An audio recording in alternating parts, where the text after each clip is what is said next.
The views expressed on the Nova Society are those of the panelists and guests and do not necessarily reflect the views or opinions of the Phoenix Research Institute or any institution which any panel member is associated. Welcome back to the Nova Society, a space where dialogue deepens understanding and civic responsibility comes to life. I'm Dr. Mark Bound, joined by our regular panel, Dr. Scott Gershwer and Dr. Brooklyn Ann Weldon. Together, we'll unpack the stories that matter most, exploring the headlines, the history, and the big ideas shaping today's conversations. Let's dive in and hear what the panel has for us today. We have Keneth from Lexington, Kentucky, who writes, maybe the panel can shed some light on this because honestly, folks here aren't sure anymore. Is Mitch McConnell still alive? I know that sounds strange, but the uncertainty has become a running joke and not a very comforting one. A lot of Kentuckians, even lifelong conservatives, are starting to think that age limits and term limits might not be such a bad idea. That's a conversation for another day, though. Right now, the real issue is transparency. What can actually be done when a sitting U.S. senator disappears from public view for weeks at a time? Who has the authority to demand answers? The governor? The Republican Party? Does Trump have any power here? Or is the public simply left in the dark until someone decides to speak? It's unsettling to think that a member of Congress can effectively go missing and there's no mechanism to force clarity. I'd really like to hear the panel's thoughts on what accountability looks like in a situation like this and what, if anything, ordinary citizens can do to get straight information. Yeah. Thank you, Keneth. I don't know, but yeah, people shouldn't just disappear that way. Normal people would lose their jobs. I'll just say this, and I'll turn it over to Mark. Term limits. I'm not for them, Kentucky, but I do think that you should have voted this guy out a long time ago. And that's not a hard thing to do. All you have to do is turn up at the polls on election day and vote for anybody but Mitch. And I kind of wish it had been done before. But these guys continue to run. Mark knows more about this than anybody because he's in South Carolina where they voted for Strom Thurmond. And I think until they actually had to slam the coffin lid shut and nail it down. And we've got what's his name out there in Iowa, Nebraska, wherever he is. He's like 100 years old. Just how about this? You don't need anybody to tell you you can't vote for a guy. Just don't vote for a guy. I'll stop right there because I don't know what the hell's going on. Nobody knows. Now, yesterday, there was some report that he sent a photo with his wife saying that everything was fine, that he was hospitalized because of some sort of fall basically over a month ago. So how much truth there is to that, who knows? Well, wait, we just talk about the picture for a second? Because for a guy who's supposedly in the hospital, he looks awful like he's going to a hoedown. The clothes he's wearing doesn't exactly scream hospital. It screams, I'm going square dancing. and I didn't think his wife was in the country. I thought she was in China. Yeah. So I mean, who knows? I mean, but let's face it. Scott Jennings, who was on CNN, said he talked to him for 20 minutes. So, and of course, we know how reliable Scott Jennings is. All right. So the question: what can be done? Bad news, Kentucky. Absolutely nothing. There is not a damn thing you can do about it. There is no mechanism. He is not compelled to report his health. He does not have to step down. It does not matter if he's hospitalized or if he's ill or cognitively impaired even. No matter what. He could be absent for huge stretches, and there is nothing you can do about it. The governor can't do anything about it. The Republican Party can't do anything about it. The President of the United States can't do anything about it. There's two mechanisms that you have. Either he resigns or he's expelled by the Senate. The Senate can, in 2/3 majority, expel him from the Senate. And you know damn right well they're not going to be doing that. So bottom line, Kentucky, is you're stuck with what you got. And there's not a damn thing you can do about it because there is no mechanism. Now, unlike Scott, I am for term limits. I'm also for age limits. I think that there should be an age limit. I've always said here in South Carolina, for like the Supreme Court, a recently retired Judge Beatty, Don Beatty, I know Don. He's smart as a whip, but at 72 years old, he was the Chief Justice of the Supreme Court of South Carolina. He had to retire, mandatory. Could he have continued to serve? I think so. But then again, you can't go on the hopes that somebody's going to be cognitively aware. You have to, you got to set. Here's the line. There it is. We do it for the military. At what age you can enlist and what age you must mandatorily retire. We do it for a whole bunch of different universities. Do it. You must retire at a certain age. Not all, but some. There's a lot of places that do it. I don't see why we can't do it for our elected officials, Supreme Court included, senators, congressmen, presidents, all of them. You've got to have an age limit. I also believe there should be an age limit of driving. You got a lot of gray hairs out there, silver hairs out there that, God Almighty, they probably cause more trouble than on the road than anything else.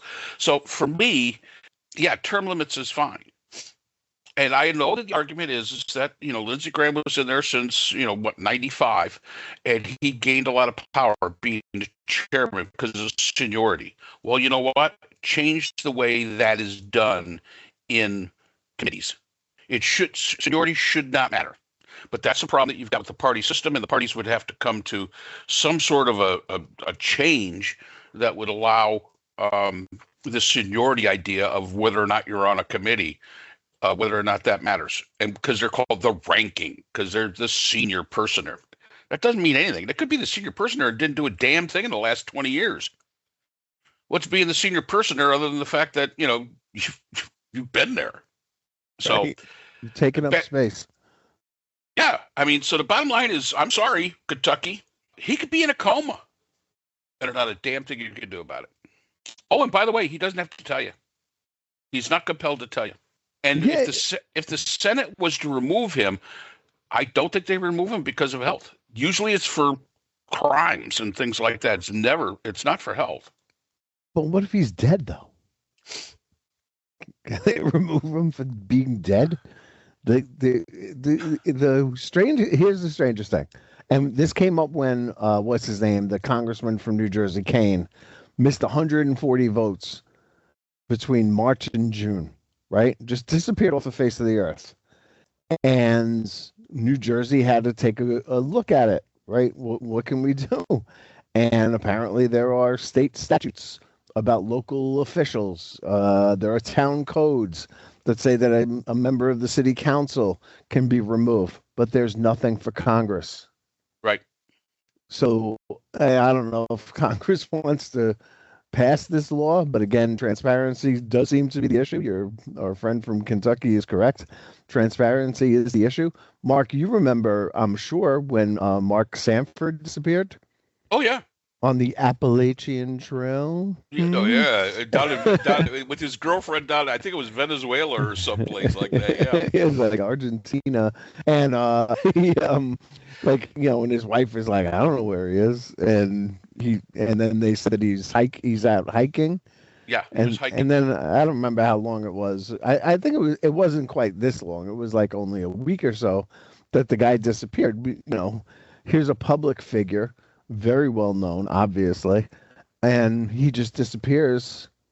In his case, because he was visiting his mistress in Argentina. Mitch McConnell, look, that photograph that they put out there with him sitting next to Elaine Chao supposedly in a hospital where he's not dressed like he's in a hospital, where he's holding a newspaper conveniently to make it look like this was a recent event that happened. There are people who were saying that picture is actually from an event that they went to, and they just doctored it up to make it look, AI can do all kinds of cool stuff. I've seen pictures of him waving from his hospital bed, and he's got like 8 fingers. There's another one where he gets up out of bed and he starts dancing around and then falls to pieces. People are really good at getting AI to do what they want to do. But the bottom line is that Mitch McConnell maybe dead. And the reason that they're not admitting it is that because they don't want Governor Beshear, who's a Democrat, to appoint a Democrat. And then they said, and again, here we go with transparency. I have read that there's a law in Kentucky that says that he has to replace a member of Congress with the same party from a member of Congress, which I don't know if that's true. I saw Bashir talking about it, and he was like, I don't think that's true. I could replace him with anybody I want. But if he did, and then people are saying, well, why don't you do Tom Massey because he's a thorn in Trump's side and make him the president until, the senator until January, I guess, when McConnell's up for re-election, I guess, and, would be the next one would be sworn in. This country is in an informational mess. That really is the thing. We don't know what to trust. Everybody is like running around trying to create their own truth. Trump is and I do put this on Trump, completely destroyed our faith in the media, our faith in the police, our faith in the FBI, our faith in the CIA, our faith in the military, our faith in everything is gone because he decided to attack everything and make it so that nothing is true and everything is permitted and he can do whatever he wants to do. And Mitch McConnell disappear. I mean, it is so Mitch McConnell that he would deny them the ability to replace him out of sheer spite from the grave. Is that not the most Mitch McConnell thing you've ever heard? Dr. No, Mr. Obstruction, a guy who never voted for anything in his life, who has kept the people of Kentucky and the people of the United States of America in poverty because he never voted for a minimum wage increase. If it was up to Mitch McConnell, the minimum wage would be $3.35. He's never voted for parental leave. He's never voted for medical benefits. He has been obstructionist on judges, as we've seen. He's pushed Republican judges through, as we've seen. I mean, he is spiteful, evil man that I guess we could all just hope is dead, because it would be a good time to move on. And he's never done anything good for anybody. I will say this. I drove through Kentucky. My daughter was moving from Bradenton, Florida to Denver. I went down to Florida, flew down to Florida and drove with her. We had a trailer attached to the back of the car with all her possessions. Driving through Kentucky was the most teeth-rattling thing. There were potholes in the potholes. And I'm driving through, and when we got out of this like rut period, we actually drove out of Kentucky into the next state, whatever that was, Tennessee, I think it was. The next state, I pulled over to make sure that the trailer hitch was still on the back of the car securely, because there were times when it was bouncing up in the air, and we weren't driving fast, but we were on an interstate. And there were nothing but holes. And I thought to myself, my God, this guy is the Senate Majority Leader and his wife is the Transportation Secretary. You can't tell me they're not getting federal funds, but they're clearly not using them for the roads of Kentucky. Yeah. And I don't want to cast any aspersions, but that sounds like corruption to me. And I think someday we will find out where that money went. And I'm sure a lot of it went to Mitch McConnell. Yeah, I mean, to me, that's my question to all Kentuckians. Why did you continually vote this guy in? I mean, he did nothing for you. You hear always in a state, well, they're delivering for our state. All right, what the hell are they delivering? What is it exactly that supposedly is being delivered? And as Scott said, I've driven through Kentucky numerous times. My mother-in-law is from Kentucky. It's a beautiful state. If you ever got, other than the roads, it truly is a beautiful state. The equestrian, and it really is gorgeous. There's a lot you could be doing in Kentucky, and the fact is that, well, they just don't seem to want to do it. But to the question about what can be done, I'm sorry. Nothing. Should that be something that we look into? Yes, but you're asking the people that run the system to change the system that benefits them. Good luck with that. Good luck with that. If you're going to have a constitutional convention, it's got to come from the states. It's got to be state-driven. Because Bashir now, and Scott, be honest with you, and we'll be talking about the passing of Lindsey Graham in another episode. But in South Carolina, Henry McMaster, our governor, he can't appoint from either party. But there's a lot of states that they're required to appoint only from the party that the person that they're replacing. So that is a possibility. I was surprised when I learned about here in South Carolina that Henry could basically, as Scott has been, really hoping for, he could appoint me. And yes, yeah, okay. Yes. No. Bound for Senate. No. Bound for glory. Bound to succeed. It writes itself. We need Mark Bound in the U.S. Senate. Yeah. No. Bound to probably get his ass shot before he got out. Before he got out of the damn state is more. Come on, like McMaster. Do the right thing.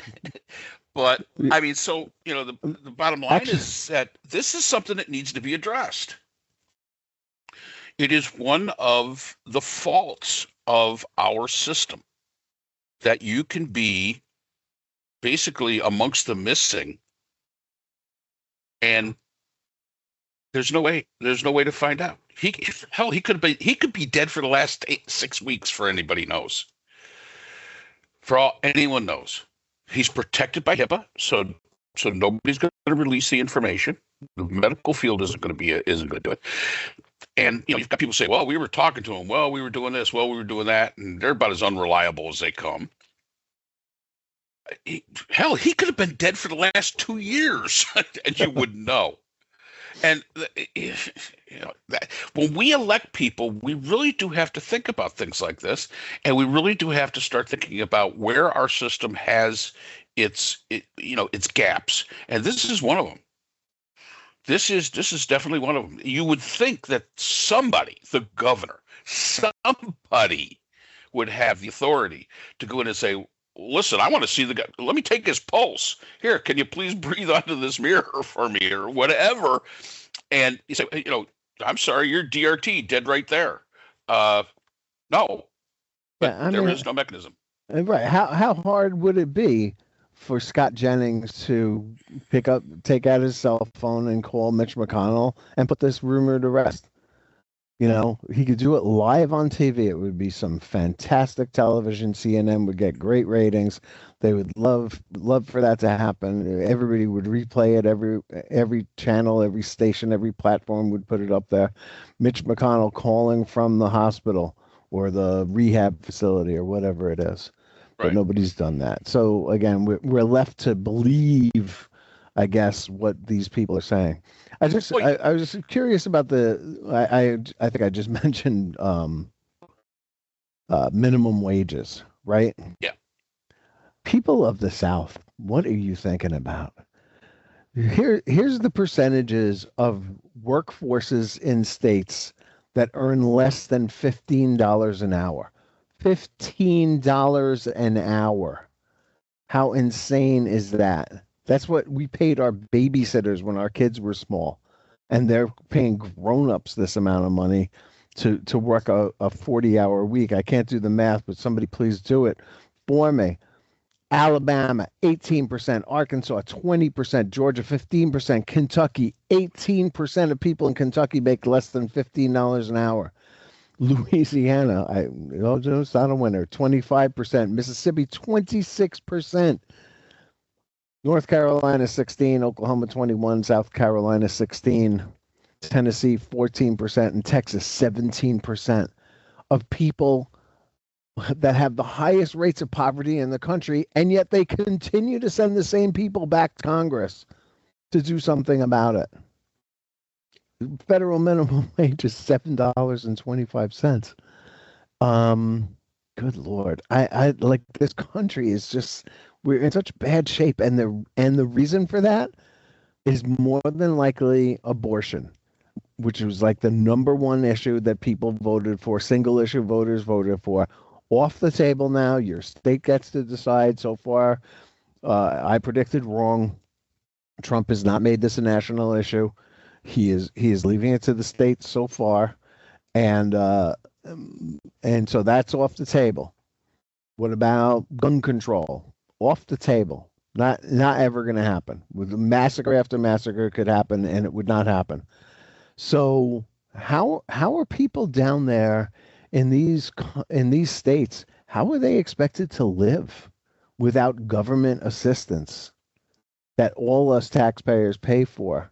When people like Mitch McConnell and Lindsey Graham and the rest of them keep getting voted back into office and will not mandate that employers pay their workers a living wage. It's just insane to me. Yeah. Oh, we'll get back. I mean, you got to remember though, Scott. This is the state where, and Kentucky's the same way, where you drive through, you'll see a bumper sticker that says "Lee surrendered, I didn't."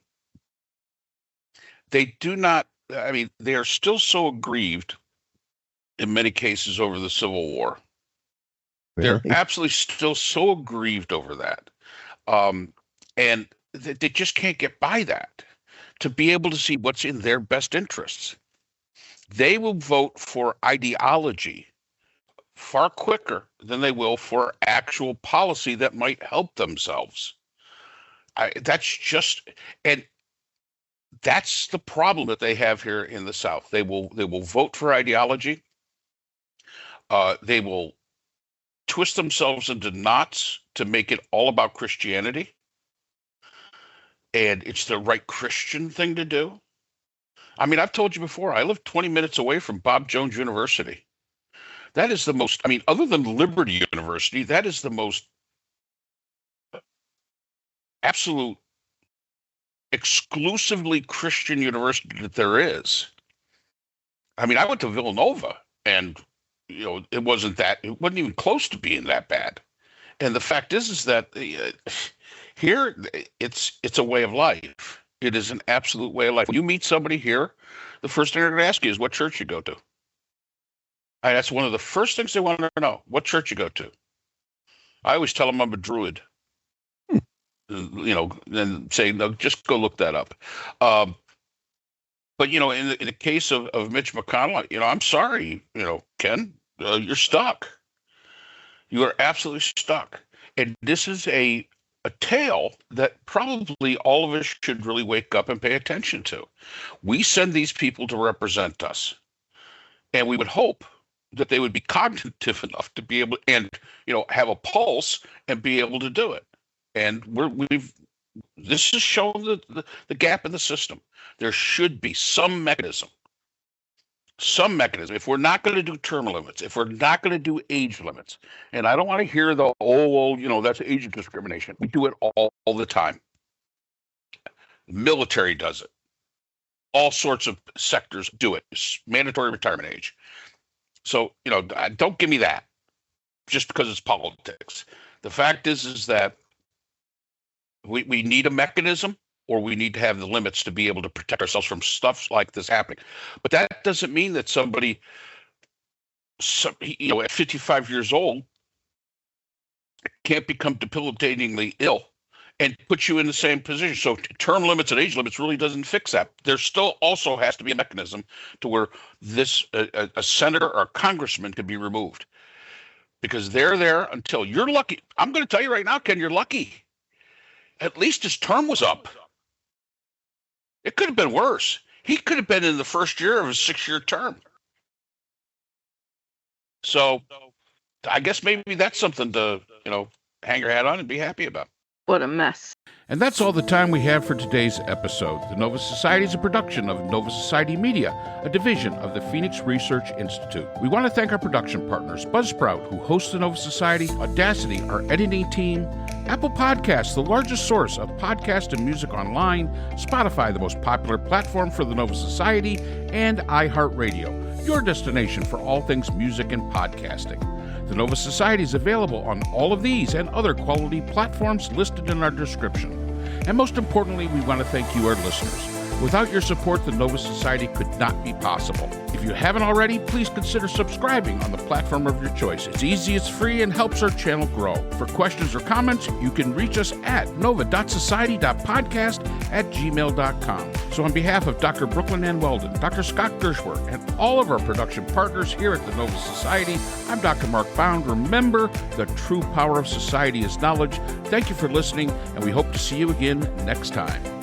Hi, everyone. This is JJ, the co-founder of Good Pods. If you haven't heard of it yet, Good Pods is like Goodreads or Instagram, but for podcasts. It's new, it's social, it's different, and it's growing really fast. There are more than 2 million podcasts, and we know that it is impossible to figure out what to listen to. On Good Pods, you follow your friends and podcasters to see what they like. That is the #1 way to discover new shows and episodes. You can find Good Pods on the web or download the app. Happy listening!